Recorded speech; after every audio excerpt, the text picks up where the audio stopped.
Good morning from Chicago, the risk management capital of the world. I'm Alan Nuckman here at the CME Group with the Morning Market Stir for Tuesday, February the 9th. Markets got mashed yesterday, but did come back. Follow through selling from the Friday crush had the markets down 1.5% or less actually. Did not take out the lows here in the S&P. The lows of the session was 1822 with that January depth at 1800. The close was actually 1853, down 1852, down 23 points. So we did see a comeback in the last hour and a half of trade.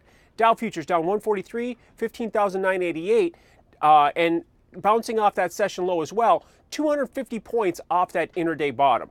The Nasdaq was the worst, down 1.5% on the session, down 58 at 39.64. So the summary, the markets ended up being a lot better than they were middle of the day. The dollar index continuing to move lower here, down near the lows that we haven't seen since October. 96.58 was the close, down 47. And looking at that euro currency back above the 112 level, 112.22 up 67. Treasury saw a big boost, new relative highs there. 166 was the print on the 30-year. That was up 2 and 24 30 seconds.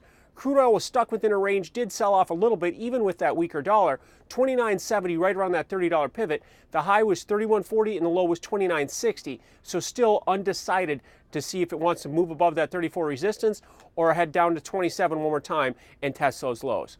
The big news of the day was gold. Gold was up $40 on the session, 11.98 up to 12.01, new 6-month highs in the Midas metal. So after the extreme volatility yesterday and a bit of a comeback at the close, where do these markets stand on Tuesday morning? Well, we've got a little bit of an overhang. Japan's down 5%. Interesting that there's Lunar New Year in China. Those markets are closed, but Japan's giving us this exciting news. So we're down 15 in the E-mini S&P at 1837. Down futures down 125, 15,863. And then Nasdaq's off 26 at 39.38. Currencies are quiet, down 5 in the dollar, 96.53. Up 3 in that euro currency at 112.25. So 112 here is an interesting pivot that we've pushed above. Let's see if that can hold on a weekly basis as resistance. Bonds are giving back 9 ticks at 164.24 after that epic move yesterday. The update on yields, 2.58. Wow, 2.58 in the 30-year and 175 in that 10-year note.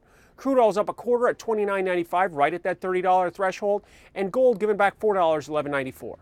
So to wrap up this current action with 2 hours to go before the cash stock market open, weakness once again in the stock index futures, down 15 in the S&P, down 125 in the Dow, and down 26 in the Nasdaq 100. I will see you early Wednesday morning for your morning market stir to set up your trading day.